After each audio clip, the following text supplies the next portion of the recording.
Hola, muy buenas tardes a todos. Ante todo, bienvenidos y muchas gracias por asistir a este evento que vamos a disfrutar en la tarde de hoy. Muchas gracias al Ateneo por darnos la oportunidad de utilizar sus instalaciones y de poder reunirnos aquí todos en esta magnífica y acogedora sala. Tengo el orgullo de poder participar en la presentación de este libro donde Jesús Espinosa Gutiérrez, autor del mismo, nos va a deleitar con una nueva forma, un nuevo enfoque, un nuevo conocimiento sobre un área tan inspiradora, tan necesaria y tan de actualidad como es la feminidad, la masculinidad, la igualdad y todo lo que con ello conlleva. Hoy Jesús nos presenta un libro y tenemos el lujo de contar también en el acto con María Jesús González Hernández, catedrática de Historia Contemporánea de la Universidad de Cantabria. Por mi parte, unas breves palabras para daros la bienvenida a todos en nombre de la Universidad Europea del Atlántico, universidad que acoge, tiene el lujo de poder contar con Jesús como profesor durante este año académico.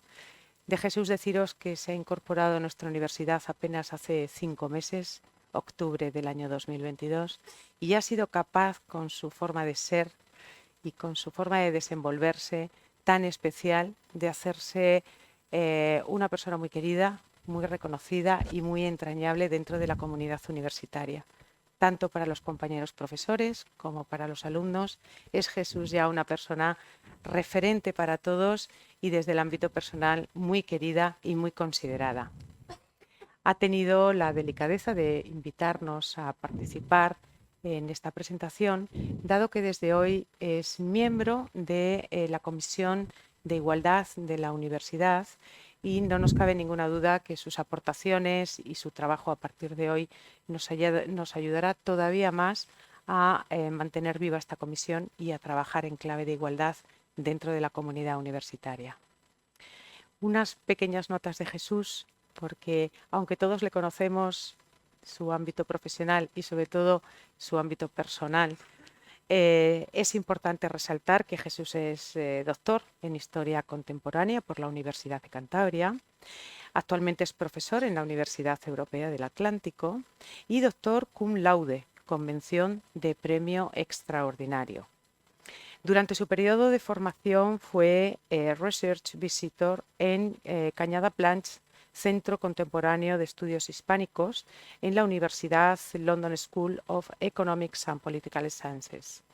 Por otro lado, ha impartido multitud de conferencias y ha participado de forma profusa en congresos de estudios de género y de historia. Además, ha sido galardonado con diferentes premios de investigación, como es el Premio de Investigación de Historia y Geografía de la Facultad de Filosofía y Letras de la Universidad de Cantabria en la edición 2009. También fue Premio SIEM de Investigación Feminista Concepción Jimeno de Flaquer de la Universidad de Zaragoza en la edición 2013. Y Accessit con un segundo premio en la edición número 24, Premio de Divulgación Feminista Carmen de Burgos, concedido por la Asociación de Estudios Históricos de la Universidad de Málaga en la edición 2014.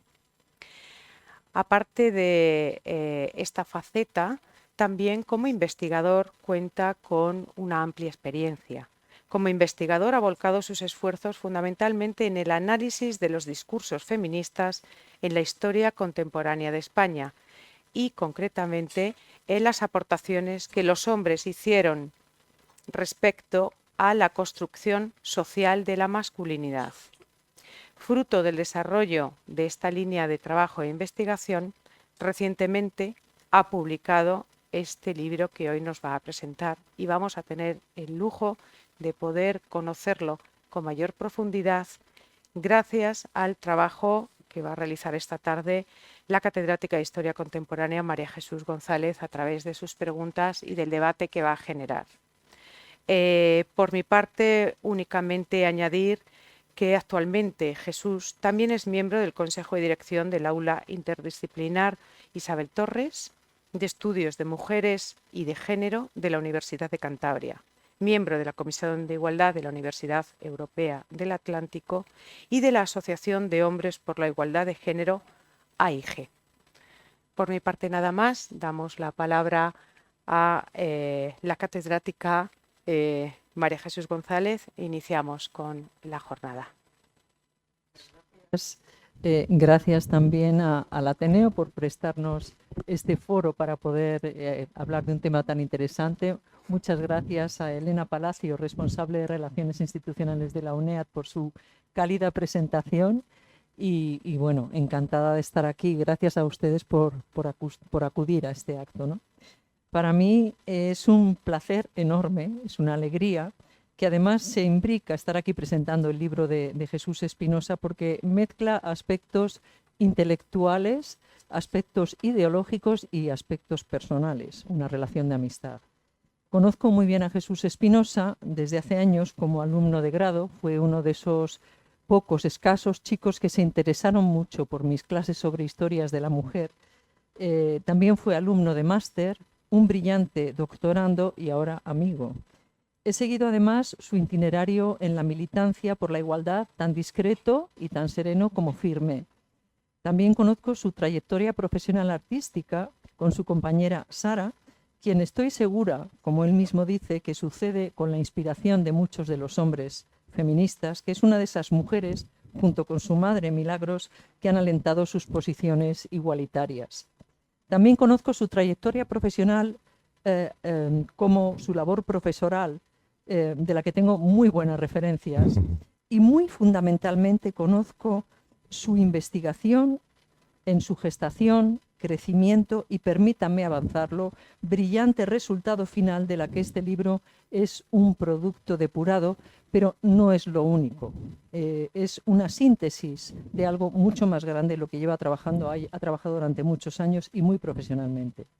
En definitiva, la persona de Jesús y su trabajo son excepcionales y por eso me congratulo de estar aquí en la presentación de su libro Hombres feministas y masculinidad en la España contemporánea, unos brotes verdes que esperemos que realmente germinen. Con este título le lanzo el primer set de preguntas, o la primera pregunta. Le voy a ir lanzando una serie de preguntas, sobre todo haré unas cuantas al final de mi presentación general del libro, que él puede contestar o no, cuando quiera, ustedes pueden añadir otras, etc. La primera es, hombres feministas suena como un oxímoron, seguramente ya se lo han dicho en más ocasiones. ¿Existe el hombre feminista en realidad? ¿Qué le llevó a estudiarlo? ¿El autor se considera tal? ¿Cómo lo define? Esa es la primera cuestión. El libro es un acercamiento que quiero comenzar destacándolo porque no es una cuestión baladí. Este libro es un trabajo pionero en el ámbito de la historiografía española. No existían en España apenas estudios sobre este tema, desde luego, ningún libro, en todo caso, artículos aislados y parciales. La historia del feminismo en nuestro país tiene muchas estudiosas, pero no la contribución al mismo de los hombres igualitarios y su secuencia cronológica y política. No existía una genealogía de hombres feministas, por tanto ya se puede considerar un libro de referencia. Para su elaboración, Jesús ha tenido que remitirse a estudios similares, que tampoco son muy abundantes, en otros países como Francia, Inglaterra o Estados Unidos. Pertrechado con esta perspectiva en referencia, ha regresado a España para bucear literalmente en las profundidades de las fuentes, de la prensa, la producción literaria, los manifiestos, los discursos filosóficos, médicos, políticos o pedagógicos para encontrar las perlas del igualitarismo masculino. Perlas que, como veremos, unas veces eran cultivadas y brillantes, pero otras muchas resultaban de escasa calidad, artificiales, de imitación o incluso instrumentales, como él mismo destaca. Tenemos, por tanto, otro elemento de calidad a destacar en este libro, un marco de referencia internacional que nos permite poner a España en un contexto histórico e historiográfico. Así se mencionan en su trabajo los sufragettes con pantalones británicos o los hombres feministas franceses o estadounidenses que escribían panfletos, participaban en lobbies por el voto femenino o hasta ponían bombas en algún caso. y lo hacían con convicción y con valor, aunque sufrieran burlas o vieran cuestionada su hombría. Pero además, ya en España, y más allá de limitarse Jesús a desenterrar personajes o a reproducir discursos de manera descriptiva o enumerativa, ha insertado sus pesquisas en un contexto teórico que ha estudiado porque afecta a la toma de postura de los hombres en esas fechas desde mediados del XIX hasta finales de los años 30 del siglo XX. Se pregunta, ¿qué es feminismo? ¿Y qué es el hombre feminista? ¿Y cuándo nace? Pero también aborda las diversas definiciones de la masculinidad. Ese concepto que hoy está tan de moda, masculinidades tóxicas, crisis de la masculinidad, masculinidad beta frente a la del macho alfa, Jesús está atento a la construcción social y cultural de las masculinidades de la época a partir de la lectura de estudios específicos sobre las mismas, Masculinity Studies, que son una nueva línea muy fructífera de origen anglosajón, también reciente y también minoritaria. Con ambas referencias enriquecedoras, por una parte la comparación internacional y por otra ese marco teórico con preguntas pertinentes, se centra ya en su objeto de estudio, la genealogía y tipología del feminismo masculino.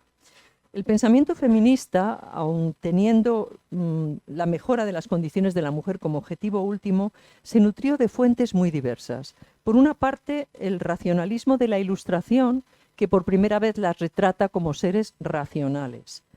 También de las disidencias protestantes progresistas que alaban su misión en la Iglesia, su misión en la sociedad. Y también de las teorías de pureza social contra la corrupción, contra la prostitución, contra el alcoholismo. También beben del pensamiento revolucionario antisistema, o del socialismo utópico y sus comunidades igualitarias, o incluso del liberalismo que apelaba al libre mercado como un ámbito en el que hombres y mujeres debían de moverse con libertad y ser medidos por sus valores. Todo esto condicionó las posiciones de las feministas. Del mismo modo, esa diversidad se refleja en el pensamiento de los hombres igualitarios. Jesús ha elaborado un fascinante mosaico en el que se despliegan los coloridos y variopintos discursos y propuestas de hombres igualitarios y favorables a la emancipación de la mujer en España desde mediados del siglo XIX hasta la Segunda República. De nuevo, para contextualizar, va analizando esas aportaciones individuales. Ya nos dice de entrada y como conclusión que en España no hay movimiento feminista de hombres, y las agrupa en el marco de las diversas culturas políticas a las que pertenecen los autores o los pensadores. Católico-conservadores de diversos signos, liberales, progresistas, krausistas, republicanos, masones, socialistas, anarquistas. Y en estos diferentes contextos políticos contrasta las propuestas de escritores, pensadores, periodistas, científicos, médicos o políticos. Como verán, una gran variedad de acercamientos que es la que hace más interesante este libro porque amplía el prisma de perspectivas y propuestas tanto como sus limitaciones. Jesús mantiene una actitud crítica, objetiva, muy equilibrada de historiador a la hora de calibrar el papel y las aportaciones de todos estos hombres. Ni los menosprecia cuando sus aportaciones resultan en alguna ocasión muy limitadas, desde nuestra perspectiva actual, obviamente, ni los sobredimensiona. Deja en definitiva que los peces que observa naden dentro de sus aguas culturales y cronológicas y valora esas aportaciones en lo que son, sin falsos triunfalismos conceptuales o de número. Según destaca, existen algunos elementos comunes en la actitud de casi todos los hombres, incluso en aquellos que se manifiestan favorables a la mejora de la condición de la mujer. Estos elementos, que beben de un modelo tradicional de masculinidad, son la caballerosidad, la galantería, el paternalismo, la condescendencia, en mayor o menor grado, con unas consecuentes referencias al bello sexo, los ángeles del hogar o un juguete precioso y un animal agradable, la mujer. Estas actitudes impregnaban muchos de los discursos, incluso los bien intencionados, pero limitados. Es cierto que predominaban sobre todo los discursos conservadores, pero también menudeaban entre los libertarios o progresistas que pedían igualdad y respeto hacia las mujeres o su acceso a la política, o incluso el derecho al divorcio, pero besaban los pies de las señoras en sus despedidas o en sus presentaciones. O se presentaban como paladines o héroes caballerosos. Este sentido caballeresco, destaca Jesús, operaba de forma socialmente naturalizada en general en las interacciones entre hombres y mujeres. Claro que había grados. Indudablemente, el sector más refractario a la igualdad y a los discursos emancipatorios de la mujer era el sector católico, como queda de manifiesto. A diferencia de la Iglesia anglicana o sobre todo de sus disidencias cuáquera o wesleyana, la Iglesia católica era reaccionaria y antifeminista. Resulta interesante ver que incluso sus propuestas supuestamente más atrevidas evidenciaban una mentalidad retrógrada que establecía el culto indiscriminado al ama de casa, madre de familia o a las damas por su moral superior. En su búsqueda de hombres pro-igualitaristas, Jesús ha rastreado, decía antes, fuentes literarias, bibliográficas, periodísticas. A través de ellas, su libro descubre, desentierra personajes fascinantes, desconocidos, no tratados hasta la actualidad, con un pensamiento muy interesante o avanzado en su época, o conmovedores por su entusiasmo profeminista, a veces con tintes casi naif. Me hace sonreír la cierta ingenuidad del federalista Juan Manuel Díez, devorando cuantos libros pudo leer sobre la mujer y volcándose en su defensa. La mujer en el orden social debe ser igual al hombre, como lo es en el orden natural, decía en 1867. Constataba, por otra parte, que era falsa hasta la inferioridad física que se atribuía a las mujeres, porque, decía, recibió de una de ellas, un piramidal bofetón cuando intentó propasarse. Ese bofetón le sirvió, al parecer, como la caída del caballo a Pablo de Tarso, como una iluminación. Del mismo modo que no todas las mujeres de la época, ni en la actualidad, eran feministas, no todos los hombres eran machistas. Y en este campo son interesantísimas las polémicas que recoge Jesús entre hombres igualitarios y misóginos, los esfuerzos de ciertos científicos o juristas españoles por desmantelar los argumentos machistas internacionales y nacionales sobre la inferioridad de la mujer, que en esos tiempos, siglo XIX, principios del XX, que eran tiempos del imperialismo, del racismo, del darwinismo social, iban exponiendo los científicos o pseudocientíficos. Era entonces cuando personajes de tanta entidad internacional como Bischoff decía que las mujeres tenían el desarrollo intelectual frenado por la menstruación. Kormilov y Melasev decían que tenía la sangre aguachada y por eso les llegaba en mala calidad al cerebro, regaba menos y funcionaba peor el cerebro. Quetelet, Wisberg aludían a su menor capacidad fonadora. Franz Gall, decía que eran menos inteligentes y además histéricas.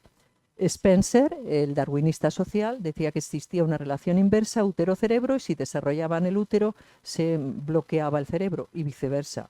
Y Moebius, sencillamente y en general, decía que en todos los planos las mujeres eran simplemente inferiores. Como decía su libro, con múltiples ediciones y múltiples tradiciones, uno de los bestsellers de la época. En España, entonces, gentes como Gregorio Marañón, Romero Navarra Pérez, Guillén, Martínez Sierra, combatían a estos autores y su misoginia desde presupuestos científicos. Lo destaca muy bien Jesús en su libro. Todo lo que estoy contando lo pueden rastrear en su obra. También analiza la postura conciliadora pseudofeminista de autores como Madrazo, el doctor Madrazo, que mezcla, como destacaba nuestro autor, elementos de renovación y continuidad en un posicionamiento que además se complica con sus planteamientos eugenésicos. Por cierto, otra pregunta que te añado, ¿podrías profundizar un poco en el pensamiento del famoso médico pasiego?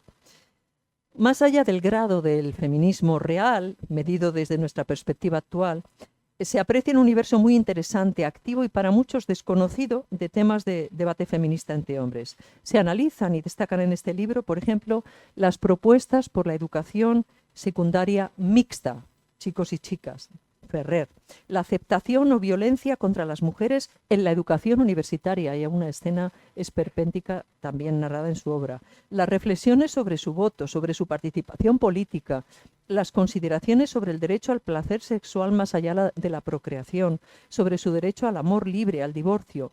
Aparecen en el libro temas de gran actualidad y también debatidos entre los hombres, por ejemplo, la prostitución. donde unos destacaban su presunta función social o derivado de mujeres viciosas frente a los que la clasificaban como el producto de la explotación y corrupción por parte del hombre, un producto que debía desaparecer. Una de las citas más impresionantes, también conmovedoras, en este sentido es la del republicano Rodríguez Solís, que dice: el hombre prostituyó a la mujer en la época salvaje, la prostituyó en el hogar doméstico, la prostituyó en el templo y la prostituyó en la ley, ya con el título de marido, ya con el nombre de padre, ya con la autoridad del Estado.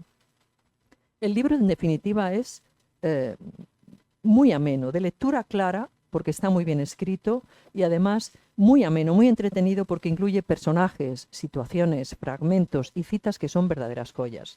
Voy a decir algunas de ellas. Por ejemplo, Armando Palacio Valdés, que se declaraba feminista ultrarradical, consideraba a la mujer más apta que el hombre para el ejercicio de la política, ni más ni menos. Sobre la genial Pardo Bazán, decía un misógino: creo que tiene talento, pero desequilibrado por el sexo.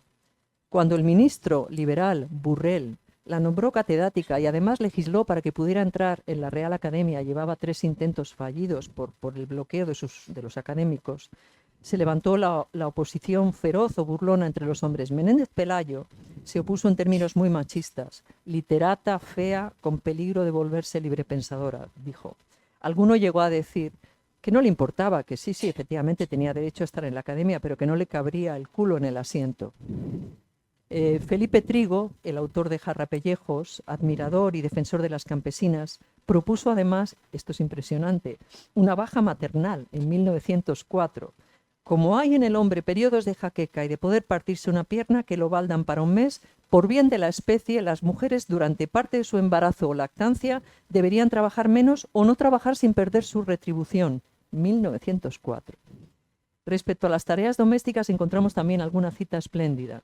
Escribe un anarquista: una tarde fuimos a visitar a Durruti y lo encontramos en la cocina. Llevaba un delantal, fregaba los platos y preparaba la cena para su hijita Colette. Y su mujer, el amigo con quien había ido, trató de bromear: pero oye, Durruti, esos son trabajos femeninos. Durruti le contestó rudamente: toma este ejemplo. Cuando mi mujer va a trabajar, yo limpio la casa, hago las camas y preparo la comida. Además, baño a la niña y la visto. Si crees que un anarquista tiene que estar metido en un bar o en un café mientras que su mujer trabaja, quiere decir que no has comprendido nada.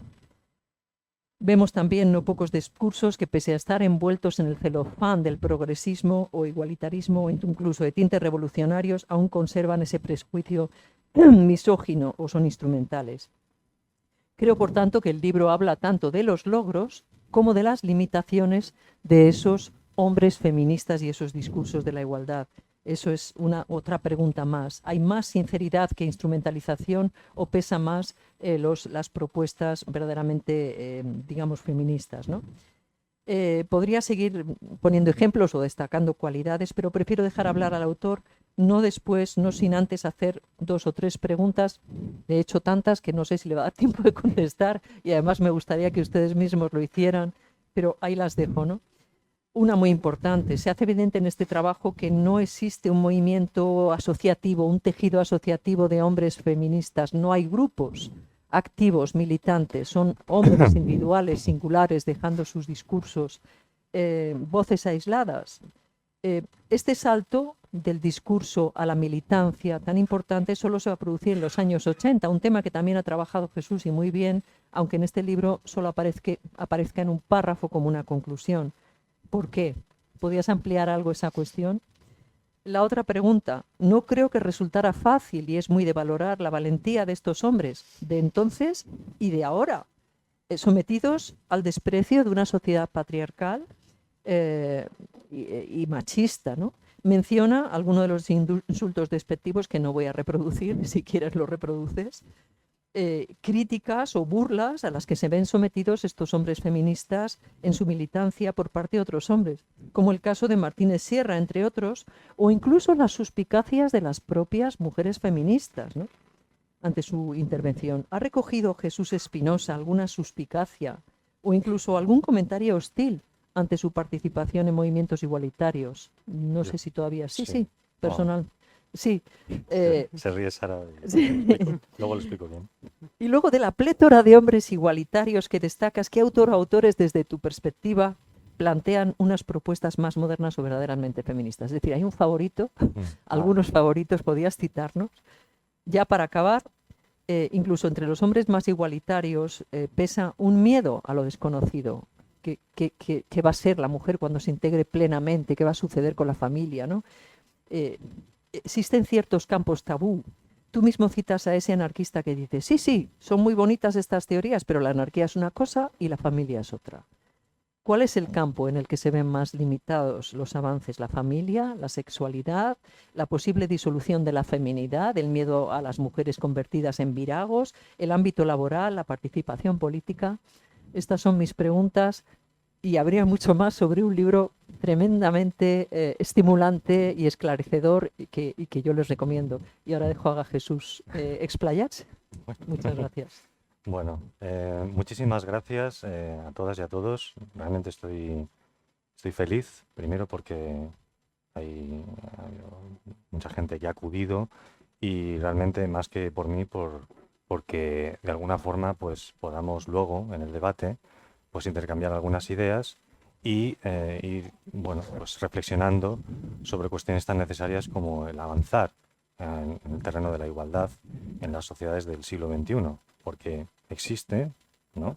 Y así, por ejemplo, lo ha indicado Amelia Valcárcel, ¿no? Con esa expresión no tan acertada del espejismo de la igualdad. Vamos a hablar de historia, no quiero, digamos, detenerme mucho en el presente, pero la historia siempre dialoga con el presente y el presente con la historia. Desde el presente dialogamos con la historia, etcétera, ¿no? Entonces, es inevitable, de alguna forma, hablar del presente, porque quiero también acercar estos contenidos, ¿no? Digamos, de una realidad de finales del 19, principios del 20, que desde sin haber ahondado en esas realidades históricas, pues quizás lo ves con cierta lejanía, ¿no? Pero al fin y al cabo, María Jesús ha puesto ejemplos, ¿no? Y muchas de las afirmaciones, asertos, reflexiones y etcétera, y discursos, ¿no? O parte de esos discursos nos suenan de algo, ¿no? Entonces, de alguna forma, creo que a partir de ahí reitero mi agradecimiento porque estéis aquí y así podamos en debate pues intercambiar algunas reflexiones al respecto. Bueno, quería primero la parte de agradecimientos porque me gusta ser agradecido a Elena Palacios también porque bueno, por su amabilidad, lo bien acogido que estoy, también a la Universidad Europea de Atlántico, que es mi nueva casa, por decirlo así también. Lo digo sinceramente, llevo poco tiempo allí, pero me siento muy bien arropado. Aquí está Rafael Maldonado, al que quiero saludar especialmente, muy especialmente, es un gran compañero. Y, y bueno, y a María Jesús González, que ha venido, para mí es muy emocionante que haya venido a la presentación de mi libro aquí en Santander, donde he nacido, donde he crecido. Luego a mis padres también agradecerles todo en general, a Sara, a mi familia en general. Y eso por un lado, ¿no? Eso para empezar. Muchas preguntas, muchas preguntas. Bueno, también me gustaría, y antes de comenzar con el libro, todo el contenido que voy a intentar hacer una síntesis para trasladaros todos los contenidos y de alguna forma, de una forma resumida y digerible.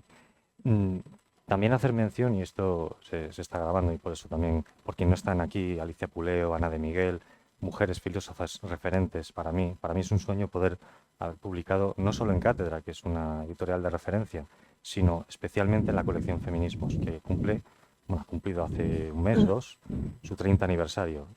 Aparte, esta colección pues alberga publicaciones, ¿no? de autoras que para mí son referenciales, que he leído desde que María Jesús, ¿no? En sus clases pues hiciera, ¿no? Con su buena praxis docente, pues acercarme a la temática de la igualdad, etcétera, en un momento en el que yo pues tenía una ignorancia enciclopédica al respecto y eso de alguna forma hacías una pregunta al respecto si me considero hombre feminista, pues en parte claro que sí, no, en parte no. Soy un hombre feminista, lo digo así, luego hablaremos de este binomio problemático, ¿no?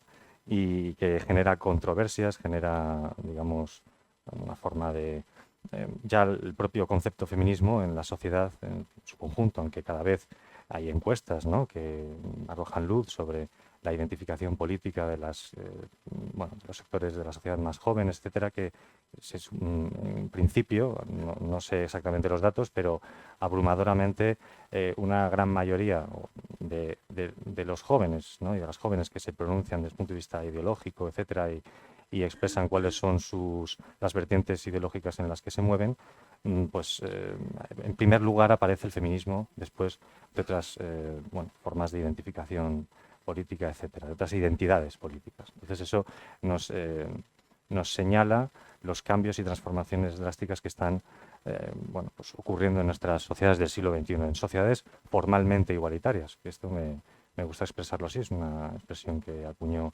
Ana de Miguel. Entonces, cunde esa suerte de espejismo de la igualdad, ¿no?, en el que nos cuesta, ¿no?, en la sociedad identificar cuáles son esos elementos opresivos que todavía existen en nuestras sociedades, pero a la vez hay un movimiento feminista, quizás en esta cuarta oleada, quizás no sabríamos si, bueno, desde el presente igual necesitaríamos cierta lejanía, ¿no?, para poder quizás hablar de una cuarta oleada, si es una cuarta oleada solo en términos de movilización, o si el corpus reivindicativo de los feminismos, ¿no?, y hablo en plural de los feminismos, de alguna forma esa tercera ola de los años 70, muchas de las demandas, de las reivindicaciones, ¿no?, pues siguen ahí. Entonces, Amelia Valcárcel también plantea eso, ¿no?, que quizás no estemos en una cuarta ola, solo en una marea movilizadora, pero ese corpus reivindicativo de alguna forma no ha cambiado tanto. Bien, entonces, bueno, esto a modo de introducción, y voy directo al concepto hombre feminista. Sí, durante mucho tiempo ha sido de alguna forma percibido como una suerte de oxímoron, como, ¿no?, me gusta utilizar esta metáfora, ¿no?, muy visual, es como agua como para aceite, ¿no?, que no acaban ¿no?, de alguna forma, si lo percibimos así desde la lejanía y con cierto desconocimiento o no con tanto desconocimiento, porque muchos sectores del movimiento feminista durante mucho tiempo no lo veían claro, de alguna forma, ¿no? En el libro, si tenéis a bien leerlo, etcétera, yo os invito a ello, lógicamente, ahí en algunas de sus páginas pues me pronuncio al respecto, ¿no?, y establezco cierto debate con un sociólogo, Michael Kimmel, que en los años 90 utilizaba esa expresión, profeministas, ¿no?, hombres profeministas en Estados Unidos, un libro de los 90, que, bueno, de alguna forma, pues con cierta precaución, ¿no?, ese prefijo, de alguna forma, sirve para amortiguar la controversia, ¿no?, durante gran tiempo, ¿no? Incluso todavía pues, se utiliza ese concepto, hombre profeminista. Él plantea, ¿no?, que los hombres carecen de experiencia de opresión. Entonces, de alguna forma, eso no nos puede, de alguna forma, no podemos constituirnos como un nosotras con conciencia de opresión. Entonces, eso es un condicionante, ¿no? Bien, al fin y al cabo, si atendemos a la definición básica de lo que es el feminismo, pues al fin y al cabo, si los hombres nos comprometemos de forma decidida y interiorizamos los contenidos teóricos que han sido, no solo desde el punto de vista discursivo y teórico, sino lo llevamos a la praxis y tenemos una conciencia sincera al respecto, luego hablaremos de la instrumentalización político-ideológica de las reivindicaciones, de los reclamos de los feminismos a nivel histórico, pero también en la actualidad, si lo hacemos desde una posición sincera y de compromiso político, pues a mi juicio creo que hombre feminista no es un imposible, un oxímoron, una contradicción, sino que es algo necesario en la sociedad. Pero bueno, luego podemos de alguna forma debatir al respecto. Bien, bueno, al fin y al cabo el libro es un intento durante años, ¿no?, al principio, y mira, voy a hacer alusión a esas dudas que tenía con respecto a ese concepto, ¿no?, y que fui despejándolas, ¿no?, y me fui alejando de esa, digamos, de esa reticencia, ¿no?, con respecto al concepto, yo mismo incluso, ¿no? Aunque me consideraba un hombre igualitario, bueno, pues el concepto me extrañaba para mí ciertos problemas, ¿no?, en su manejo, etc. Bien, es una visión de conjunto. Al fin y al cabo, hago desde mediados del siglo XIX hasta la Guerra Civil, por motivos obvios, ¿no?, con la instauración del nuevo régimen dictatorial, etcétera, las posibilidades de la germinación del feminismo luego eran prácticamente imposibles, ¿no? Con la represión, etcétera. Voy a ir muy rápido, lógicamente. Pero, al fin y al cabo, a finales de la era, digamos, el franquismo tardío, comienzan a surgir asociaciones de mujeres, ¿no? De mujeres, pero todavía de hombres no. Esto respondería un poco, entraría en la pregunta, ¿no? En las tantas que me ha planteado María Jesús, que por cierto ha hecho una disección absolutamente brillante del libro. Poco podría añadir yo, así que iré profundizando en cada uno de los aspectos que ha ido ella desgranando y poniendo sobre la mesa. ¿Por qué hasta los años 80 en España no se genera una suerte de tejido asociativo de hombres, ¿no? Colectivos, de varones antipatriarcales, hombres por la igualdad de género, escojamos los nombres que queramos, ¿no? Hay muchas fórmulas, ¿no? Y muchas asociaciones, no muchas, porque al fin y al cabo, aunque sea un fenómeno creciente, el del feminismo organizado de hombres en España, es un fenómeno reciente que se remonta a los años 80. Yo sostengo en el libro que partiría de una suerte de crisis de la masculinidad tradicional, ¿no? Porque luego tendríamos que hablar de cómo se ha bueno, reiterado mucho en la crisis de la masculinidad sin adjetivarla. Es decir, hay incluso un artículo, ahora no recuerdo la autora, que plantea algo así, ¿no? Pero ¿cuántas crisis de la masculinidad ha habido en la historia? No, vamos a concretar qué masculinidad, ¿no? Entonces hablaríamos, quizás de forma, ¿no? Con pinzas, escogería el término tradicional, aunque soy consciente de que tiene problemáticas, ¿no? Es problemático el uso de masculinidad tradicional.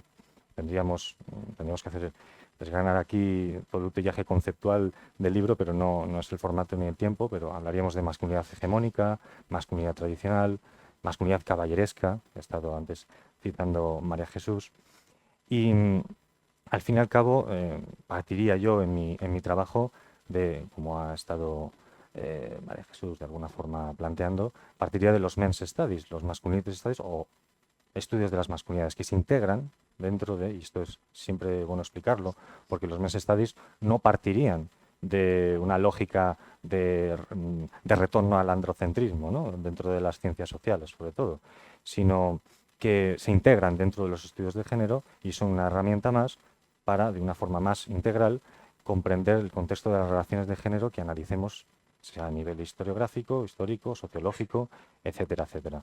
Hacer un apunte a este respecto, sobre todo en la sociología de género, donde es el campo más fecundo dentro de los estudios de las masculinidades. Y de ahí he tenido que extraer mucho de estudios que se cuadran dentro de la sociología de género, ¿no? Bien, por lo tanto, ¿por qué hasta los años 80? Bueno, ya nos ha adelantado María Jesús, ¿no? Que en la etapa sufragista, aunque esto entre comillas, ¿no? Porque hay múltiples expresiones del feminismo, de los feminismos en plural, durante finales del XIX y principios del XX, el sufragismo fue una corriente, quizás la más espectacular en términos de movilización, etcétera, sobre todo en países anglosajones, Inglaterra, Estados Unidos, etcétera, en Francia también, Alemania, de forma más atenuada. No es la única expresión del feminismo histórico, sino que desde el ámbito libertario, por eso el enfoque de las culturas políticas, en parte, creí que era una forma de abordar algo que en un principio era un objeto de estudio bastante complejo, porque no queríamos, y incluyo a Mar Jesús, quedarnos en una especie de historia descriptiva, una suerte de sucesión de una galería de hombres que se van sucediendo una serie de figuras en las que hacíamos ya entrando, ¿no? Pues una especie de hagiografías heroicas de cada uno de esos hombres. No, es decir, que había que emplear, al fin y al cabo, el triaje conceptual, las herramientas teóricas de los masculinity studies, pues a partir de ellas pudimos de alguna forma, de alguna manera, dotar de un sentido, mejor sentido al estudio, es decir, a esta investigación. Bien, ¿por qué hasta los años 80? Pues por los avatares históricos de España contemporánea, ¿no? De las dificultades, ¿no? No partiríamos de un paradigma de retraso, de atraso de España, ¿no? Que es algo superado de alguna forma, la historiografía dentro de la historia económica, etcétera. y social, pero sí de normalización, ¿no? Es decir, que España durante el siglo XIX, XX, lleva a cabo su proceso de modernización desde el punto de vista sociocultural, económico, etcétera, dentro de los países de su entorno, pero es verdad que en ciertos aspectos, pues Inglaterra es bueno, para hacer un poco a modo de resumen, ¿no? Es el país que primero se industrializa, es el foco de la industrialización, ¿no? El proceso industrializador desde finales del siglo XVIII. Es Inglaterra, ¿no? Para hablar del sufragismo británico y hacer una comparativa, ¿no? Es Inglaterra la cuna del parlamentarismo moderno, es decir, que cundió incluso ya nos remontaríamos al periodo ilustrado, ¿no? Francia, Inglaterra, España, tenemos a Jerónimo Feijó, por cierto, que yo ahí incluso llego a plantear que Feijó todavía estaría a caballo, ¿no? Entre bueno, su pensamiento es un pensador ilustrado, lógicamente, pero no lo catalogaría todavía de feminista, ¿de acuerdo? Aunque tiene, digamos, aportaciones que superan en algunos aspectos aquello que llamamos, o que podríamos denominar como hombres profemeninos, filóginos, antimisóginos desde la Baja Edad Media. Esto se va a hacer del libro, pero quiero enlazarlo para explicar cómo incide la masculinidad caballeresca en todos estos autores, ¿no? Pues Feijó, ¿no? Que a todos conoceréis como el autor del Teatro Crítico Universal, un autor fundamental para entender la cultura ilustrada de España. Pues uno de sus capítulos, ¿no? Se titula así, Defensa de la mujer, ¿no? Que ya el propio título nos está ¿no? Pues arrojando, nos está dando luz sobre la lógica, ¿no? Sobre la cultura caballeresca, ¿no? Sobre esa masculinidad protectora, ¿no? Defender a la mujer a partir de en oposición a los discursos antimisóginos, ¿no? Entonces, Feijó sigue anclado en eso, de alguna forma, y llega incluso a plantear hay ciertos planteamientos en su discurso igualitarios, pero por algunos de esos elementos discursivos, quizás todavía no podríamos tildarlo de feminista, aunque hay cierto debate y controversia al respecto, ¿no? Pero bueno, no quisiera ahondar en eso, que es demasiado complejo. Al fin y al cabo, estos autores, algunos que ha mencionado María Jesús, están impregnados bueno, culturalmente hablando, de esa masculinidad caballeresca, ¿no? Que no querríamos remontarnos a Norbert Elias, etcétera, y la sociología de sus aportaciones con respecto al proceso de civilización, pero en la Baja Edad Media, ¿no? Durante el Bajo Medievo y el Renacimiento, proliferan una serie de autores, ¿no? Que se sienten de alguna forma, aunque habría matices que introducir, con la potestad, ¿no? De salir en defensa como paladines, ¿no? Como hombres con una masculinidad virtuosa, así eran percibidos también o catalogados por quienes eran las defendidas y ofendidas por toda esa caterva de discursos misóginos de tradición patrística, también, ¿no? Pero también desde otros ámbitos y otras esferas intelectuales, etcétera. Y ahí nace una cultura masculina, ¿no? Caballeresca, que todavía, ¿no? Durante el siglo XIX, bajo otros parámetros culturales, ideológicos, etcétera, tuve la obsesión incluso, ¿no? En muchos momentos, a veces el historiador, bueno, la historiadora o quien analiza en un contexto pues dentro de las ciencias sociales, o esto es incluso cualquier área de la ciencia, ¿no? Tenemos ideas preconcebidas, empezamos a enfrentarnos al análisis de las fuentes y queremos ver cosas que al final no se dan y hay que aceptarlo, porque eso es algo que hay que gestionar incluso desde el punto de vista intelectual e incluso emocional, ¿no? Muchas veces me preguntan, ¿no? Y quizás salga esta pregunta, aquellos hombres disidentes, hasta cierto punto transgresores discursivamente hablando, llegaron a plantear, por ejemplo, si un escenario de corresponsabilidad de las tareas del hogar, de un desmontaje o de una deconstrucción de los elementos fundantes de la masculinidad hegemónica, etcétera, y suelo responder que no, y aquí enlazo otra vez, perdón por los vaivenes, pero me ha hecho gracia que sacaras a Durruti, ¿no? Porque en Durruti hay un halo de legendario, entonces, de leyenda, ¿no? Quizás eso ocurrió cuando sus compañeros militantes se acercaron a su casa y vieron aquel panorama y le reprendieron o incluso con cierta, ¿no? Se rieron de él incluso, ¿no? ¿Qué haces ahí, digamos, siendo corresponsable? Aunque si leemos, si analizamos bien el discurso, él introduce una cuestión. Yo, cuando mi mujer no está, claro, es cuando mi mujer no está, pero bueno, ya para los años 30 no está nada mal. Es decir, que no es porque eso no sería un paradigma, digamos, de relaciones entre hombre y mujer de corresponsabilidad. Simplemente es algo que hago porque ella no está. Cuando ella esté, pues quizás sea ella la que se responsabilice de esas tareas de cuidados, ¿no? O de limpieza del hogar, etcétera. Bien, entonces, respondiendo a la pregunta, ¿por qué hasta los años 80?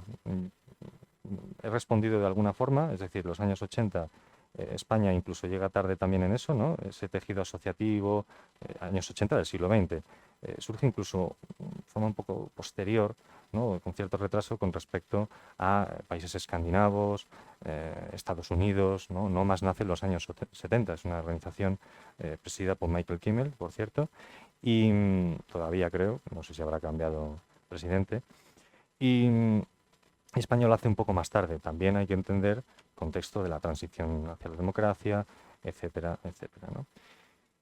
Bien, sobre Madrazo, también preguntabas. Bueno, Enrique Diego Madrazo, pues sabéis que fundó el primer sanatorio, perdonad, san- sanatorio, eso, el primer sanatorio sanitario, el primer sanatorio privado de Santander, también en Vega de Paz, que por cierto está en ruinas, no, Ujú. nadie se hace cargo de eso y es una pena. Bien, creo que sirve para los campesinos y están ahí labrando y meten a las vacas allí. Bueno, la verdad es que ya desde aquí pues, bueno, pues lanzo la idea, ¿no? De que alguien rehabilite aquello. Bien, ¿por qué? Pero no lo digo ¿no? Por una cuestión bueno, porque sea historiador, etcétera, sino porque de alguna forma aquel sanatorio, que luego se convirtió en una escuela mixta y laica, también una corta experiencia que no pudo continuar, mm, ese sanatorio, tanto ese como el de Santander, era una referencia a nivel europeo, es decir, una referencia total. Entonces, Enrique Diego Madrazo tuvo un prestigio a nivel, entre comillas, a nivel internacional, porque él viajó a Alemania, se formó allí, es cirujano eminente, etcétera, de esta tierra, ¿no? Pero aparte de eso, él tenía un discurso de género ambivalente y está bien que haya sacado a Madrazo, porque en él vemos, y así aprovecho para responder a otra de las preguntas, vemos esas mm, elementos que todavía, ¿no? Están a los historiadores, al fin y al cabo, lo que nos gusta es analizar las permanencias y los cambios, y de ahí viene la dificultad de adentrarse ¿no? en los procesos históricos, ¿no? Porque estamos, y más en ciertos periodos de la historia, ¿no? Entonces, a nivel discursivo, Madrazo, por un lado, plantea, ¿no? Con una lectura rápida y un análisis quizás apresurado, podríamos definir a Madrazo como un hombre feminista de su época.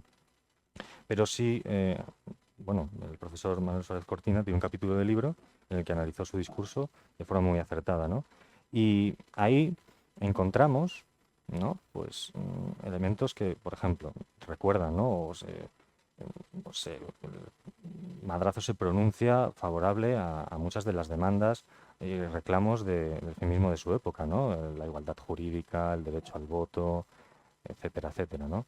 También, incluso en algunas de sus obras teatrales, porque además fue director del Teatro Español, escribió comedias, sobre todo, era un gran dramaturgo, y algunas de ellas incluso focaliza su atención, ¿no? Y de forma crítica a la hipocresía moral en materia sexual de su época, ¿no?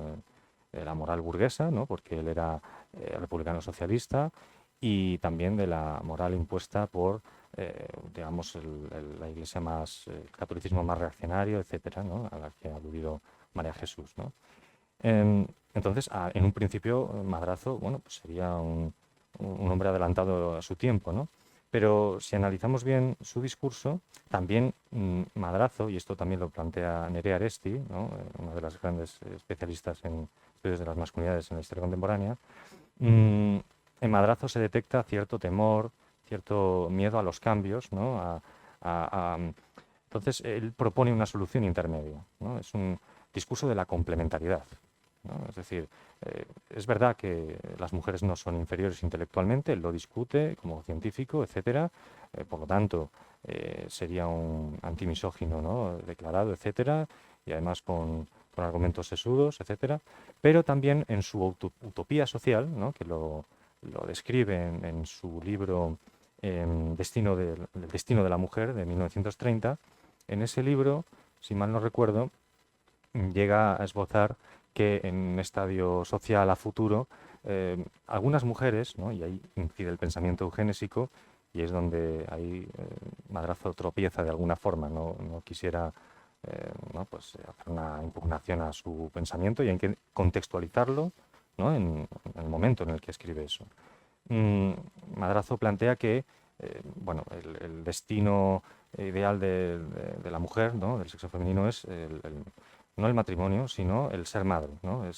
Pero eso eh, no lo invalida como feminista, porque también tenemos declaraciones, ¿no? Y muchas mujeres feministas de su momento, ¿no? Esa concepción maternalista de la mujer estaba presente, incluso doméstica, ¿no? Aunque se rompiera con ciertos mandatos.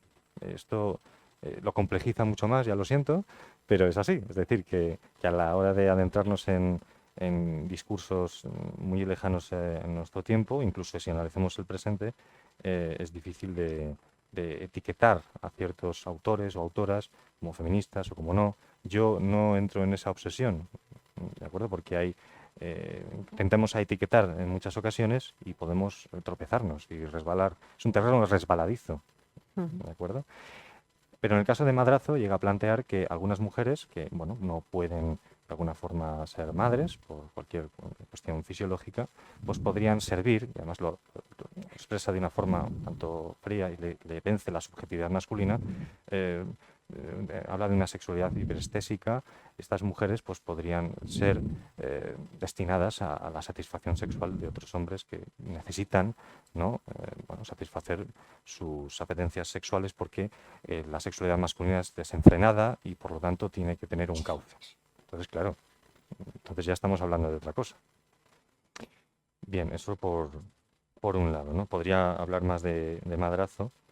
Em, Más sinceridad o instrumentalización político-ideológica. Pues es difícil de valorar, porque es cierto que, por ejemplo, en el ámbito de la mujer fue un objeto de disputa, ¿no? Durante, por ejemplo, no solo en el conflicto partidista, etcétera, sobre todo cuando en la Segunda República, que podríamos hablar de eso, ¿no? De aquel debate, el derecho al voto, etcétera, sino previamente en ese conflicto confesionalismo, laicismo, ¿no? Que atraviesa toda la historia contemporánea de España.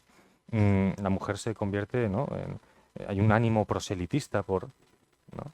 por captar a la mujer y adherirla a la causa política que sea, da igual el espectro ideológico, ¿de acuerdo? Entre las culturas políticas más revolucionarias de clase, progresistas, liberal progresistas, conservadurismo liberal, etcétera. No voy a ahondar más en las subculturas republicanas, etcétera. Es decir, que es algo que está presente, y por lo tanto a la hora de acercarnos a ciertos discursos es difícil medir cuál es la voluntad, intención detrás de cada autor a la hora de expresarse. Sí que podemos, ya hablaremos de favoritos, ¿no? Pues seleccionar, ¿no? A quienes en principio, ¿no? Pero siempre de forma hipotética, mm, bueno, pues mostraron, por lo menos las fuentes nos arrojan eso, y seguramente haya estudios en un futuro que superen el mío, y yo realmente pues a veces me voy a la cama y pienso, jo, tendría que haber ido a este archivo, podría haber encontrado más cosas. Pero bueno, eso nos pasa a todas y a todos, sí, totalmente, sí. Entonces, bueno, de momento, de forma provisional, podríamos, pues yo elegiría, ¿no? A quienes igual pudieron, quizás siempre, ¿no? Siempre peco a veces de prudencia, ¿no? Pero es así, intento serlo. Santiago Valentí Camp, a pesar de que tiene, bueno, pues incluso, bueno, algunas mujeres feministas de su época lo criticaron a Santiago Valentí Camp por su conservadurismo, pero muchas de ellas planteaban cuestiones muy parecidas, ¿no? Es decir, que había un debate entre feministas, hombres y mujeres. También, esto es muy interesante y es lo que más, una de las cuestiones que más me interesó a lo largo de, ¿no? Que más me sorprendió, ¿no? Ese halo de masculinidad virtuosa, ¿no? que, que emanaba, que emanaban aquellos hombres desde la perspectiva de mujeres feministas, ¿no? de su época. Hombres bienhechores que nos defienden, incluso asumen, ¿no? La idea de que los hombres capitanearan, ¿no? Y de esa concepción un tanto paternalista también que ha citado María Jesús, de aquellos varones, ¿no? Que lo que hacían era replicar, mejor dicho, reproducir algunos de los mandatos de género que están asociados, ¿no? a la masculinidad tradicional. Entonces, ahí encontramos elementos de complejidad a la hora de abordar este objeto de estudio. Entonces, sí, tengo que elegir, ¿no?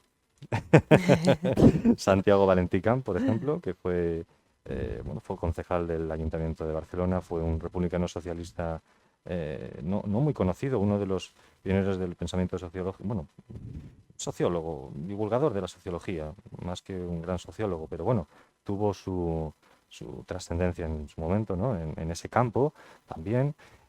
Y bueno, y él, a mí lo que me fascinó de él es que tiene dos voluminosos libros, ¿no? De unas 500 páginas, ¿no? Que para diseccionarlos pues me llevó bastante tiempo, en el que, bueno, pues se nota que tiene aplica la mirada sociológica, ¿no? Es decir, hace un diagnóstico, ¿no? de la sociedad de su momento en ambos libros, ¿no? La mujer ante la vida, etcétera, y reivindicaciones femeninas, que son dos libros muy interesantes y bueno, que son de difícil acceso. Eso también es verdad. Adolfo González Posada, me acabo de acordar de él, que ahora sí que podemos consultar su obra, ¿no? Desde 1994 y una edición de su libro Feminismo, publicado en 1899, que en su momento pues, tuvo cierto eco, aquel libro.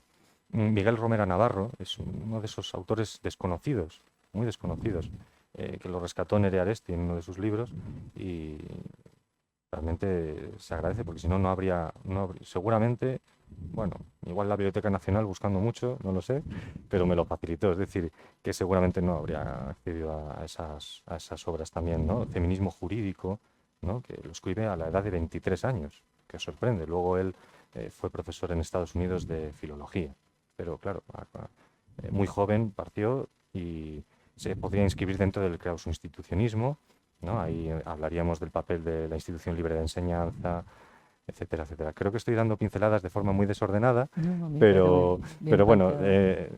para poner ejemplos y de alguna forma invitaros a que leáis el libro, porque hay muchísimos aspectos que se tratan, ¿no?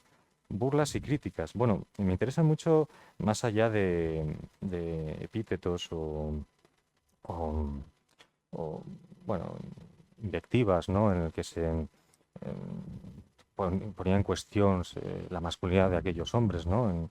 En Inglaterra hablaríamos de los Nancy Boys, por ejemplo, ¿no? Hombres pigmeos de pacotilla, es decir, todo el rato aludiendo a una falta de fortaleza física, etcétera, ¿no? Algunos de los elementos propios de la imagen de la masculinidad hegemónica puestas en cuestión por aquellos hombres que se sentían amenazados por el feminismo y amenazados también por ellos, ¿no? Que proyectaban una imagen, esa disputa también entre hombres, ¿no? En proteger a la mujer, unos desde el antifeminismo y otros más cercanos a la causa feminista, ¿no? Ese juego, ese diálogo constante de acusaciones entre unos y otros y de apropiarse de quiénes son los verdaderos defensores del bello sexo, otro elemento, el bello sexo, el discurso, digamos, enaltecedor, de vanagloria de la belleza femenina, es muy aparatoso, muy florido, en muchas ocasiones que recuerda a ese espíritu galante, ¿no?, propio de la masculinidad tradicional. Eso está muy presente en aquellos discursos, que es lo que primero, una de las cosas que primero me chocaron y que no sabía cómo abordar, ¿no? Es por qué. Y rastreando si en discursos de mujeres feministas se replicaba eso, y no. Entonces, por lo tanto, esa forma de dirigirse a las mujeres, ¿no?, desde el punto de vista, hemos citado, paternalista, cosificador también, de alguna forma, etcétera, ¿no? Se recogen anécdotas, por ejemplo, en ciertas reuniones bueno, actos en clubs republicanos de la época, cuando se organizaban conferencias o ciclos de conferencias en los que la mujer era la temática principal, pues se reservaban asientos, ¿no?, los primeros a ellas, ¿no? Es decir, son gestos de trato deferente. Por ejemplo, Pettit Lawrence, cuando bueno, Pettit Lawrence, ahora vuelvo a Inglaterra, ¿de acuerdo? Pettit Lawrence fue un destacado hombre sufragista, esos sufragettes con pantalones, ¿no? Esa expresión es significativa. Fijaros que él, en un momento determinado, en un alarde de gesto de caballerosidad, de deferencia, entendido en su época, ¿no? Hay que sumergirse en la perspectiva y en los parámetros culturales del momento, ¿no? Antes de que se sentaran aquellas mujeres que habían sido acusadas por desórdenes públicos, eran sufragistas, él limpió, ¿no?, los asientos, y eso fue muy bien visto, ¿no?, un gesto muy caballeroso, ¿no?, muy bien visto por aquellas compañeras de la misma causa. Eso ahora mismo, pues, digamos que sería un comportamiento que no encajaría dentro de los parámetros culturales en los que nos movemos. Bien, por otra parte, bueno, no quisiera entretenerme demasiado, pero creo que de alguna forma podría haber contestado a todas las preguntas muy acertadas por parte de María Jesús. Sí, bueno, ¿y en qué campo crees que se vieron más limitados? Pues es es una pregunta muy oportuna y difícil de responder. Creo que en el ámbito de la familia has hecho ahí alusión a ello, ¿no? Sobre todo también en el ámbito del reparto equitativo e igualitario de las tareas del hogar. No hay prácticamente ningún hombre que lo plantee, ¿no? En el ámbito de la sexualidad bueno, y también, sobre todo, el tema del aborto, ¿no? Muy pocos autores y referentes masculinos en ese sentido se pronunciaron de forma positiva en esa dirección. Tenemos a Félix Martí Ibáñez, anarquista, que fue consejero de Sanidad en la Generalitat de Cataluña, y junto con Federica Montseny pues sacó adelante el decreto, ¿no?, precedente del derecho al aborto, ¿no?, que bueno, no pudo ser demasiado efectivo en un contexto de guerra, pues lógicamente, ¿no? Los liberatorios de prostitución, una experiencia súper interesante que he intentado rastrear algún artículo o estudio al respecto, y creo que debe de ser difícil de estudiar porque no deben de quedar muchos documentos al respecto, pero bueno, no quiero ahondar en ello. También, por otra parte, Miguel Romero Navarro, uno de mis favoritos, pues lo llega a plantear de una forma un tanto indirecta, ¿no? Dada la situación de opresión, sometimiento que sufre la mujer, etcétera, en distintos contextos, por lo tanto, dejemos que las mujeres decidan sobre su cuerpo si no pueden cuidar a su prole, ¿no?, o a sus hijos, en tal caso, si no, en un futuro no pueden hacerse cargo de ellos porque viven en una situación de precariedad económica, etcétera, etcétera. Bien, yo creo que podríamos abrir el turno de preguntas. O no para... de acuerdo. Pues podemos invitar desde aquí a cualquiera de ustedes a que haga su pregunta, o en esa línea, o profundizando más, o cualquier otra duda que les pueda suscitar el libro de Jesús. Sí.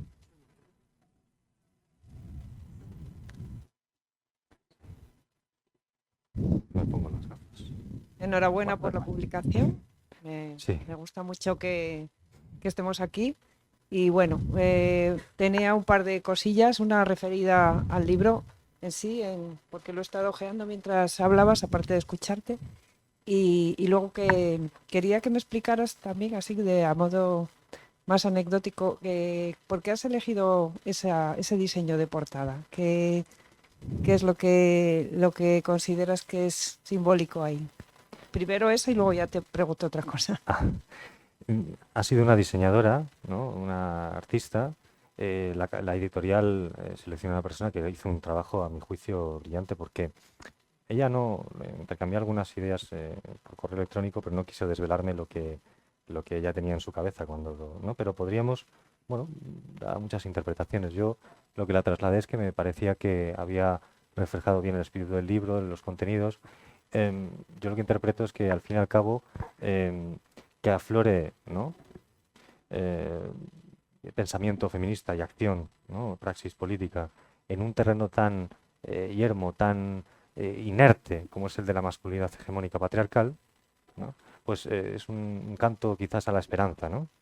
Eh, Creo que ya incluso María Jesús hizo una interpretación parecida, brotes verdes, efectivamente, ¿no? Y es esa estructura de pensamiento, ¿no?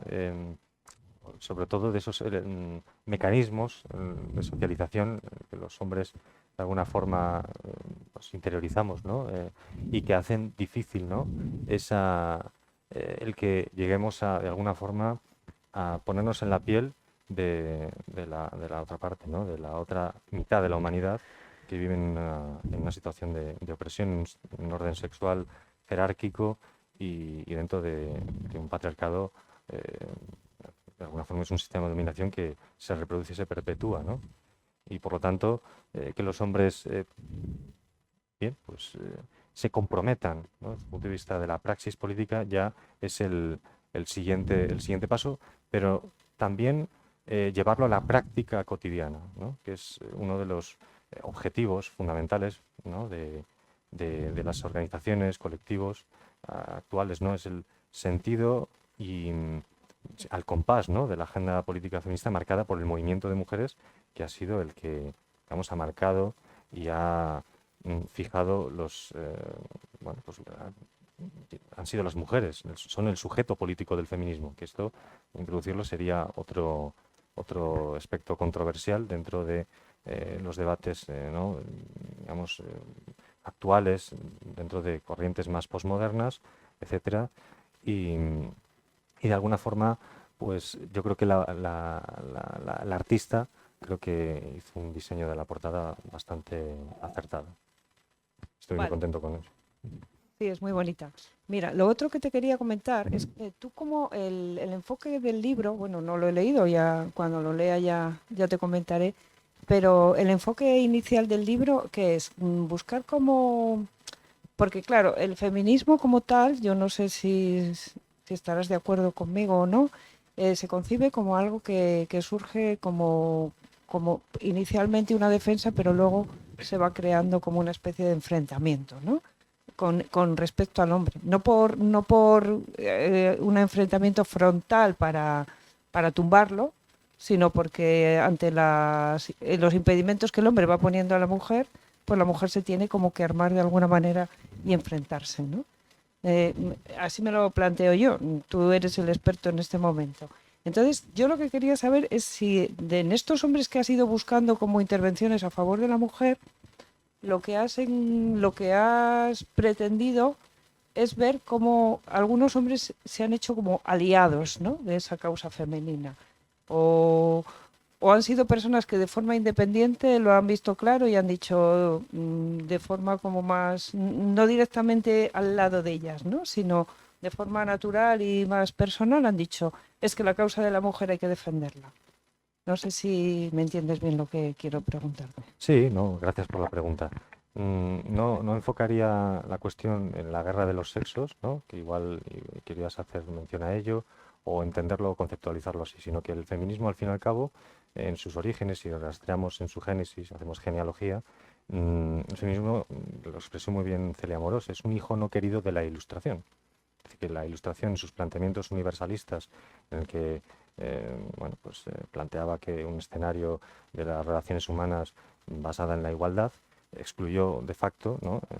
A la otra mitad. Entonces de ahí surge esa primera ola, ¿no? Que igual desde la tradición anglosajona, ¿no? se hace mención a los inicios al sufragismo, ¿no? Bien.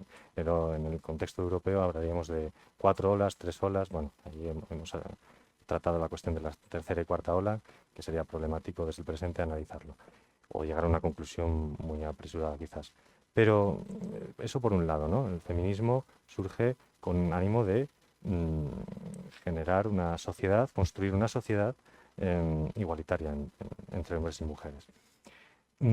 Por otra parte, sí, también has apuntado de dónde, cuáles eran las motivaciones, ¿no? Quizás, de aquellos hombres para entender que eran convertirse en aliados, ¿no?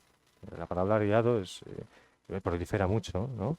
Y es cierto, ¿no? Porque hace alusión a eso, a que los hombres de forma auxiliar en un papel secundario dentro del movimiento feminista, aunque hay excepciones, ¿de acuerdo? En el movimiento feminista, en los orígenes del movimiento feminista francés, ¿no? Y en Alemania, algunos hombres, como Leon Richter, formaron parte, presidieron incluso y tuvieron cargos, esto tiene una explicación, tuvieron cargos de responsabilidad o por lo menos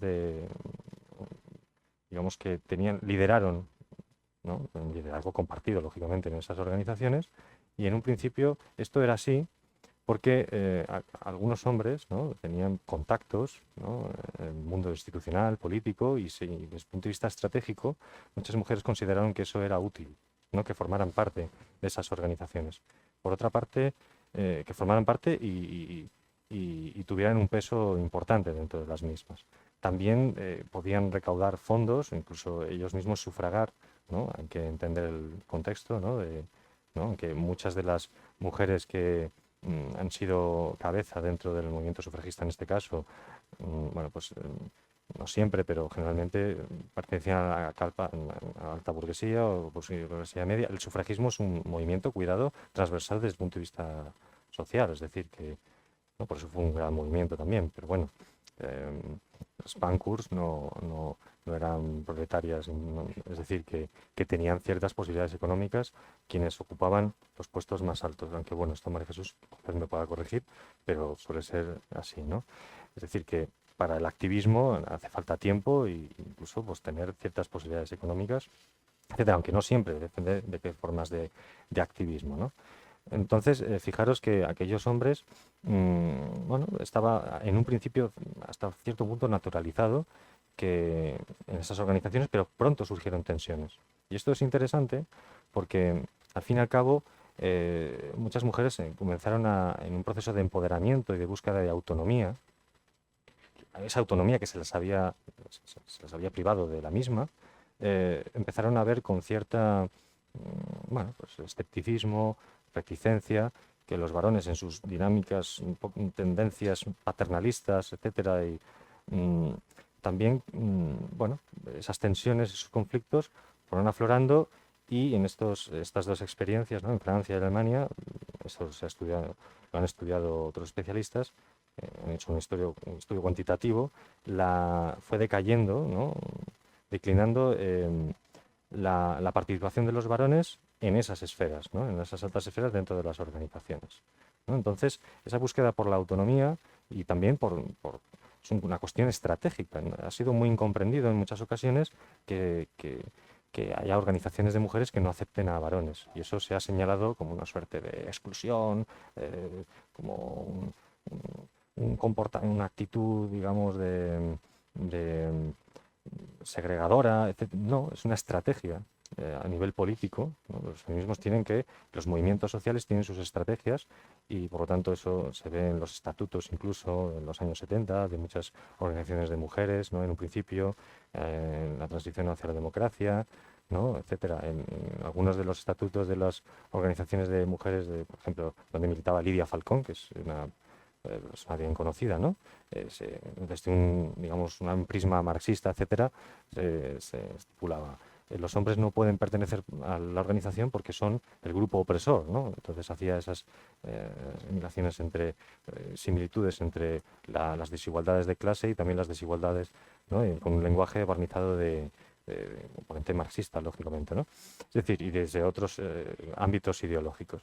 Bien, entonces, fijaros que esto lo planteo así para que entendamos que los hombres y mujeres no parten de las mismas condiciones, ¿no? Y eso también articula las estrategias políticas y también los hombres, dentro del movimiento de barenos antipatriarcales, se agrupan, hay espacios mixtos también y también espacios solo de hombres, porque en esas el objetivo es desde lo personal, ¿no? Y también desde lo público, etcétera, pero sobre todo desde lo personal, ir deconstruyendo esos mandatos de género impuestos por el contexto sociocultural patriarcal e ir desmontando esos patrones normativos, ¿no? Que al fin y al cabo pues, tienen un componente tóxico, alienante para los varones, así se entiende desde esas organizaciones. Yo pertenezco a una de ellas, a la Asociación de Hombres por la Igualdad de Género, y voy a apuntar aquí lo siguiente, con respecto a las reticencias que genera el binomio hombre feminista. En la página de Facebook de AIGE, pero no lo digo porque yo tenga trascendencia, no la tengo ninguna, no me conoce nadie, pero ese post, ¿no? En el que se anunciaba ¿no? esa presentación del libro, esto queda grabado, pero bueno, que quede aquí, más de 1000 comentarios de hostigamiento y han batido el récord dentro de la página de Facebook de AIGE. Es una pena, pero eso denota que hay un... Bueno, el primer concepto es polémico, ¿no? Que feminista es una etiqueta, pues, perdón, una noción ciertamente dominizada, ¿no? Y que por otra parte me gustó analizar aquellos comentarios que incluso iban dirigidos hacia mí, pero bueno, da lo mismo, lo del fenómeno de los trolls en las redes sociales hay que convivir con ello o no, ojalá. Bien, esa forma de expresarse tan violenta y casi todos esos comentarios hacían alusión y me recordaban mucho a aquellos discursos. No, no, claro. ¿Parado? No, no estaba preparado, pero No. fijaros que poniendo en cuestión la masculinidad del autor en este caso, bueno, etcétera, ¿qué es la masculinidad? Un ideal, ¿no? El ideal de la masculinidad, es decir, es un abstracto, una construcción social. Entonces, que pongan en cuestión algo que es etéreo, ¿no? Y que de alguna forma es algo cultural, ¿no?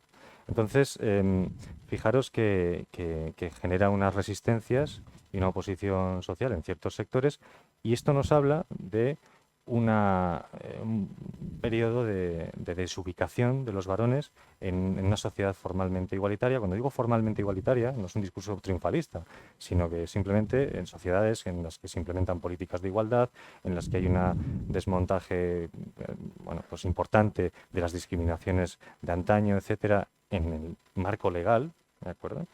Pero esas ansiedades, a las que hacía alusión María Jesús también, de forma acertada, en este momento pues están aflorando de una forma bastante reactiva. Y es lógico, dado que los avances, procesos de avance, insisto, el proceso de empoderamiento que estáis protagonizando las mujeres y los escasos cambios, ¿no? Hasta cierto punto, del modelo de masculinidad tradicional en los hombres desde el punto de vista personal, etcétera, pues eso genera bueno, pues un escenario de conflicto, ¿no?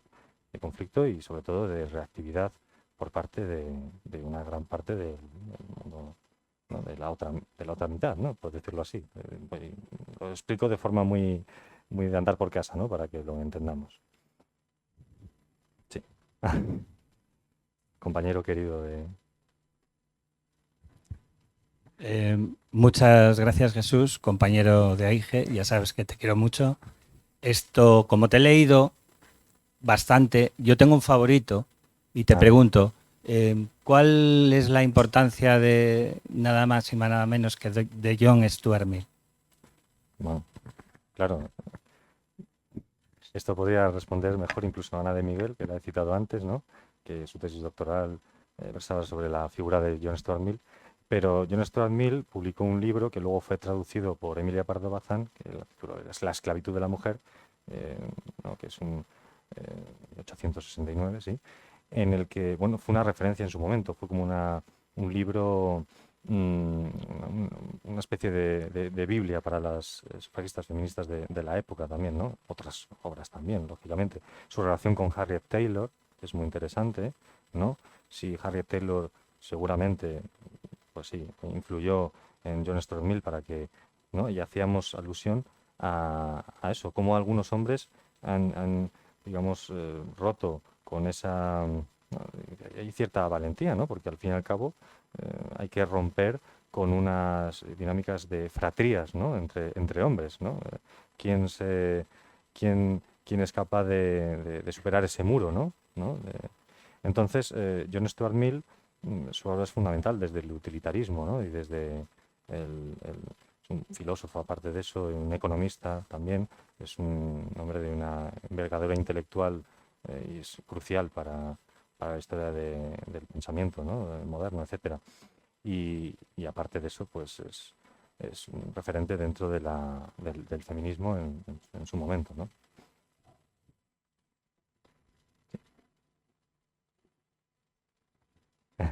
Buenas tardes. Hola, Mar. Jesús, te conozco desde que naciste, he seguido tu vida, tus luchas, tus guerras y estoy muy orgullosa de ti por hasta dónde has llegado. Te deseo muchísima suerte en todo. Y la pregunta que voy a hacer igual es muy básica desde mi ignorancia. ¿Qué responsabilidad tienen las propias mujeres en la falta de igualdad y de feminismo en el mundo en el que vivimos y en el que hemos vivido? Yo, que ya tengo más de 60, pensaba que la cuna de la educación está en la casa y las mujeres yo creo que eran las que tenían más responsabilidad con respecto a los hijos y las que más han tenido influencia sobre ellos. Y he visto a algunas mujeres protestar y quejarse mucho de la falta de feminismo y de todas estas cosas y luego educar a sus hijas y a sus hijos completamente diferente. ¿Qué responsabilidad han tenido o hemos tenido de alguna manera en que haya ido esto tan lento y que estemos todavía donde estamos? Nos socializamos desde distintos ámbitos. La familia es un ámbito fundamental para la forja de la personalidad, bueno, de muchas cosas, ¿no? A nivel psicológico, de las personas, de los individuos, de los sujetos, pero también en la educación, ¿no? Formal, reglada, etcétera. En todos los espacios de la sociedad vamos asumiendo, ¿no? Una serie de preceptos, patrones de comportamiento, etcétera, y por lo tanto es decir, las responsabilidades son compartidas, pero dentro del contexto, ¿no? De que hay vivimos en sociedades, ¿no? Jerarquizadas desde el punto de vista sexual, pero también de clase, etcétera. Por lo tanto, bien, eso es una tarea que la sociedad en su conjunto, a mi juicio, pues debe de entender, ¿no? Cada uno en su papel, lógicamente, y ir rompiendo pues con roles de género pues muy marcados, etcétera, aunque hayamos hecho avances en muchos aspectos, ¿no? También muchas mujeres han contribuido a que, bueno, pues yo en mi caso, ¿no? Has hecho referencia a mujeres de mi vida que me han sido, ¿no? Y tú también, pues reflejo, ¿no? De ejemplo bueno, de asertividad, de lucha por la vida, etcétera, y eso cala en las personas. Entonces, no hay una respuesta sencilla a eso, es decir, que cada una y cada uno hizo lo que pudo y cada uno y cada una hacemos lo que podemos, es decir, y dentro de los márgenes que la sociedad nos da. Muchas mujeres han educado a sus hijos dentro de los márgenes que les dejaban. Y bueno, luego está el componente, ¿no? Podríamos aquí de individual de cada cual, ¿no? Pero dentro de una estructura social que limita mucho los márgenes de maniobra de las personas, pero que no determina del todo, ¿no? Es decir, que ahí tenemos mucho que debatir al respecto y reflexionar, ¿no? Y desde el presente, lo que el pasado pasó, ¿no? Ocurrió, acaeció, y estamos las historias de los historiadores para analizarlo, ¿no? Y y en el presente tenemos que sacar lecciones del pasado, ¿no? Decía algo así Cicerón, que la historia es maestra de vida, ¿no? Entonces, bueno, sin entrar en el terreno de los usos de la historia, de instrumentalizar la historia para acoplarlo al relato de cada cual desde el punto de vista ideológico y sectario, ¿no? Desde distintos puntos de vista, ¿no? De la historia se puede extraer con un buen juicio y análisis crítico, pues lecciones que nos pueden de alguna forma guiar en el rumbo hacia el futuro. Sí, muchas gracias por la presentación. Yo, por tratar de conectar el libro con el presente, me gustaría hacer dos preguntas, y no solo a Jesús, sino también a las profesoras que le acompañan. La primera, a ver si nos podrían poner algunos ejemplos de actitudes o de cuestiones que todavía impiden que tengamos una igualdad entre hombres y mujeres completa en España. Esa sería la primera. Y la segunda, ¿qué opinan sobre lo que vemos en nuestros jóvenes, sobre todo en nuestros adolescentes y en la primera juventud, respecto a la igualdad entre chicos y chicas, que parece que hay un cierto retroceso?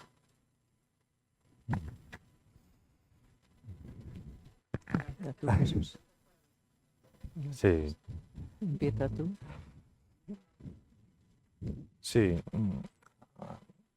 En el ámbito de la educación, bueno, trabajo, ¿no? Y también en educación secundaria, he estado en un colegio.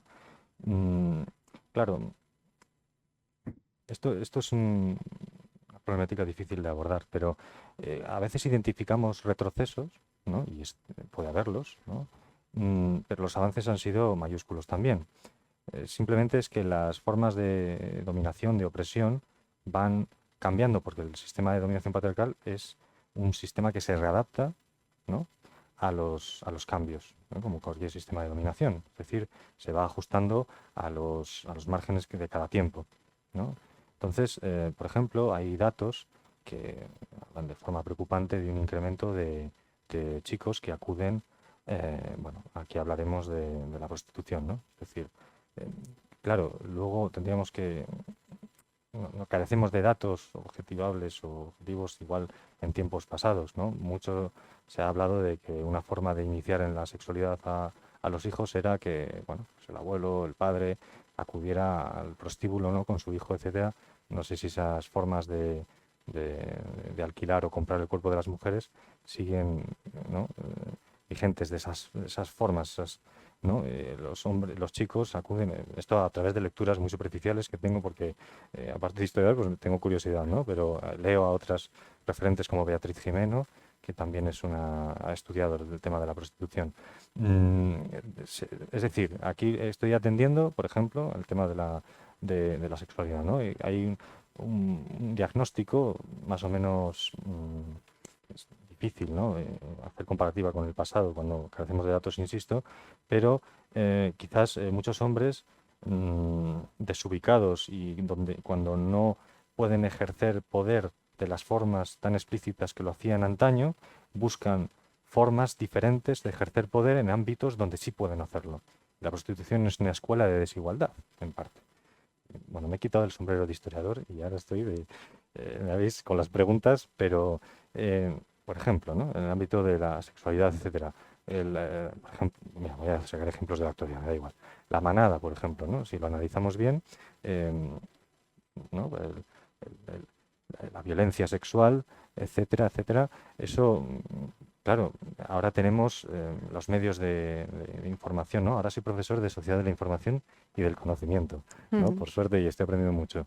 Y es verdad que actualmente en sociedades donde la información prolifera de una forma, es decir, estamos hiperinformados o desinformados en gran parte, pero bueno, es decir, que la información forma parte de nuestra vida cotidiana y accedemos a ella de forma inmediata, ¿no? Entonces podemos generar, ¿no?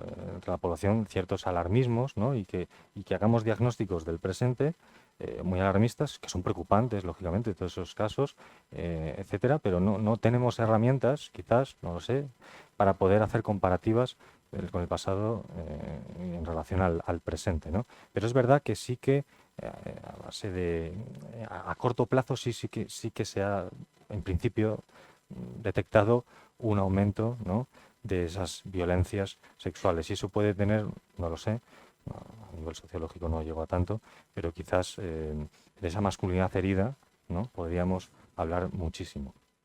¿De acuerdo? Y cuando hablo de masculinidad herida es de esa situación en la que los hombres no acaban de alguna forma, o grandes sectores, no hay que generalizar nunca, adaptarse a los nuevos tiempos y ejercer formas de dominación y de opresión en cauces, pues, bueno, reformulados, ¿no?, de alguna forma, o volcarse más en otros ámbitos, ¿no?, de la realidad.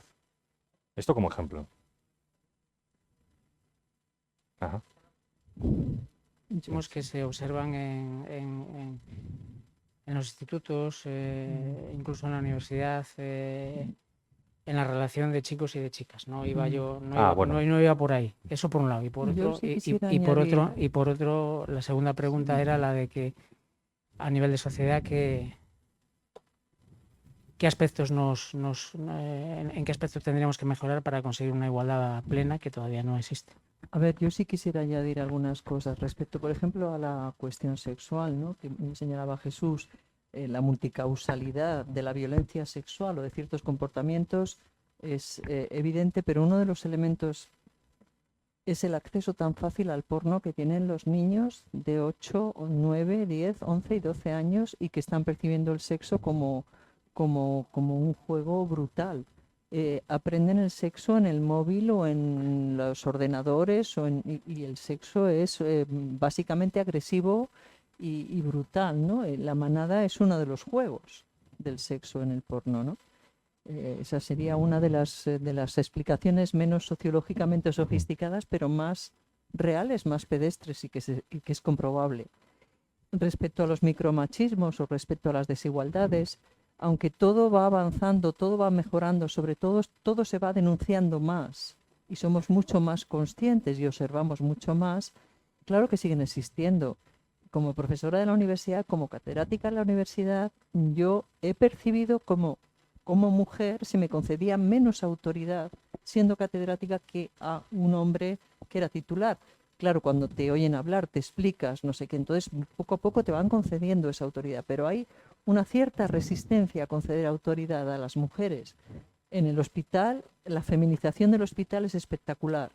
Hay más mujeres médicos que hombres médicos y son normalmente mucho más brillantes, son las primeras en el MIR, las no sé qué. Bueno, pues todavía muchas personas de cierta generación siguen prefiriendo que las vea el doctor. Sí, ha venido una médica, bueno, como las enfermeras, eso es como las enfermeras, ¿no? Esa concesión del autor, eso es un micromachismo, eso es todavía un reminiscente, ¿no?, de una visión de una sociedad muy patriarcal.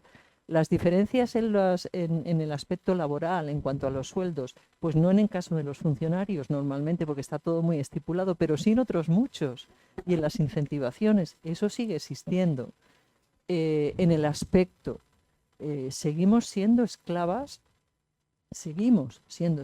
por más que hayamos superado muchos obstáculos y nos confesemos feministas, militemos o no militemos en partidos, pero con espíritu, seguimos siendo esclavas de nuestro aspecto. ¿Qué es lo que van a decir de mí los hombres? ¿Cómo me van a valorar? Todo eso son elementos que todavía pesan en la sociedad y que constituyen micromachismos, y habría muchos más, y por aquí hay una persona al fondo, Sara Moro, una brillante alumna de doctorado que está trabajando, que también es feminista, que se moviliza y que está estudiando el feminismo americano, etcétera, y que sabe mucho y puede decir, y que además es joven sobre todo, porque yo soy otra generación, ¿no? Y que puede decir muchas cosas. Sí persiste. Si ha habido un paso atrás, a mí a veces me da la sensación de que sí, pero no sé si es parte de ese avance hegeliano, afirmación, negación de la negación, ¿no? Vamos avanzando un poco y un paso, pero no sé si es que es una manera de avanzar. Sinceramente, a veces estoy muy desanimada, porque por una parte existe mucha consciencia, existe denuncia, nunca se han denunciado tantos malos tratos. Los hay en España. Uy, qué país, cuántas mujeres asesinadas. Bueno, en tu país, ¿cuántas se dicen que han asesinado en la prensa? A lo mejor hay más, pero no se dice. Es decir, Cada vez se dice más, cada vez se sabe más, cada vez somos más conscientes, pero no acaba de llegarse a ese paraíso cultural que debía de ser, ¿no? De la igualdad que sale del alma, que sale, ¿no? Que sale fácil, que no es una cosa impostada. No, no, no. Sigue habiendo muchos micromachismos y macromachismos. Y yo los he vivido como investigadora. Cuando iba a comprar libros a una biblioteca, a una librería, Marcial Pons, es una chica tan mona, ¿cómo que qué estás comprando de ciencia política? Es que anda ya, léete, jugando, ¿no? Bromeando, pues eso duele, ¿no? Y quiero decir, los hemos vivido, seguramente tú también, Sin duda. mujeres que estamos ocupando posiciones o de responsabilidad, hemos tenido que pasar por muchas, y no es no he sufrido, no, es constatar una realidad. Yo estoy muy feliz de cómo estoy, pero es constatar una realidad y sigue sucediendo. Y seguramente muchas mujeres jóvenes lo pueden contar también. A lo mejor, Sara, puedes decir algo, como otra generación, seguro que ella tiene cosas que decir también. Sí.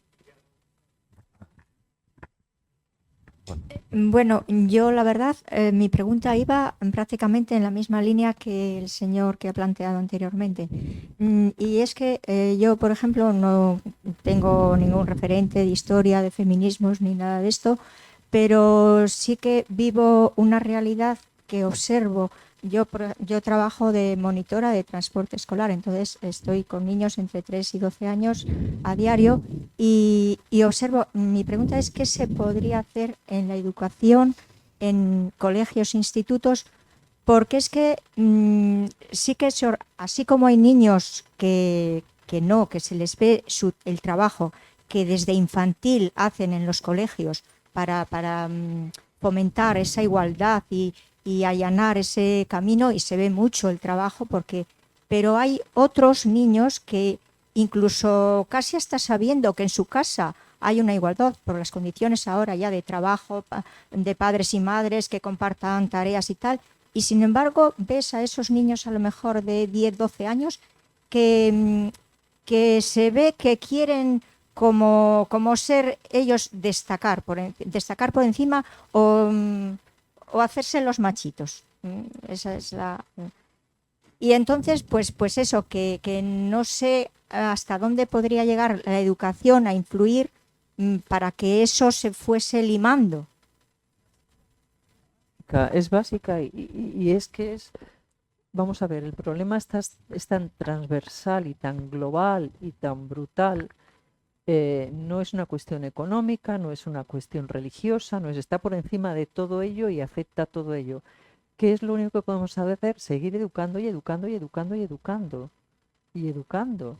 Y es lo que se intenta. No sé dónde está fallando y por qué. No sé por qué pasos atrás, no lo sé explicar por qué se producen esos pasos atrás, o a lo mejor no lo son, a lo mejor son, yo creo que sí. A mí a veces me da la sensación de que sí.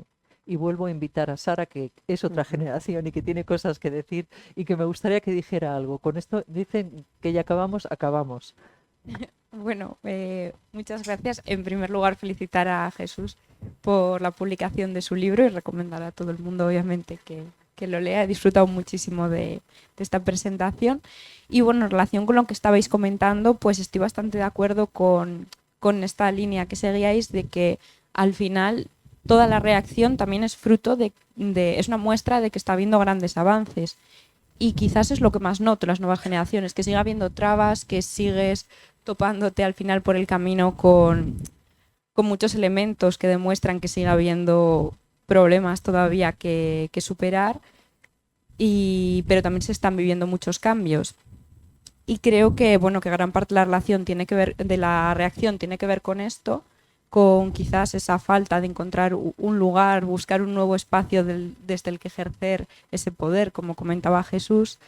Y quizás entre los más jóvenes también veo que están surgiendo bastantes referentes en los medios que consumen actualmente, como Twitch, YouTube, etcétera.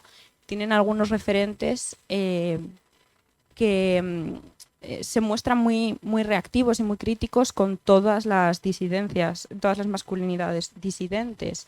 tiran mucho de esta imagen del hombre beta, como lo llaman, hay que volver a recuperar el macho alfa, hay que tratar a las mujeres de esta manera. Recientemente a uno de los gurús, digamos, de toda esta retórica, que se llama Andrew Tate, le detuvieron en Rumanía, me parece que ha sido, porque tenía una red de trata de mujeres. Quiero decir, es gente problemática y al final está haciendo un discurso en medios que les llegan a chicos muy jóvenes.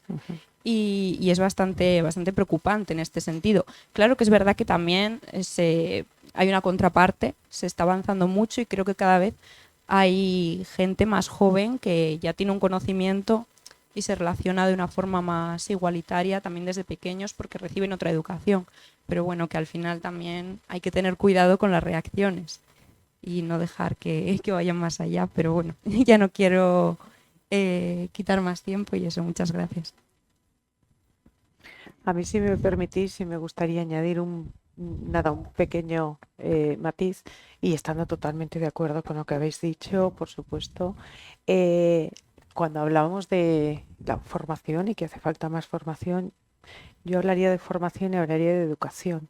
Y quizás como madre y como mi trayectoria profesional lo separo, y la educación está en casa. Y creo que como padres tenemos también en parte mucha responsabilidad y tenemos que reforzar nuestra propia formación de nuestros hijos y de las nuevas generaciones.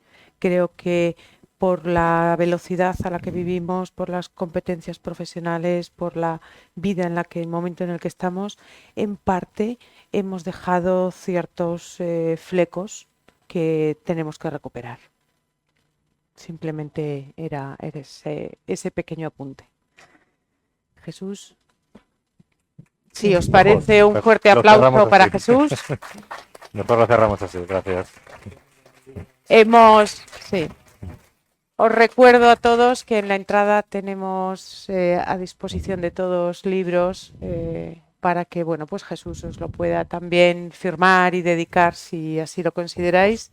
Muchas gracias por vuestra asistencia. Yo por quería, supuesto, al Ateneo. aprovechando, voy a hacer un poco de publicidad, que estamos en este foro en el que hay gente interesada, invitaros, me va a permitir el Ateneo que os invite a la Biblioteca Central el viernes que viene a una conferencia sobre sufragistas británicas con muchísimas imágenes y a quien quiera, ya que hay gente que está interesada en este tema y me permita el Ateneo invitaros a la competencia. A las 7 en la Biblioteca Central. Jesús. Viernes 3. Gracias.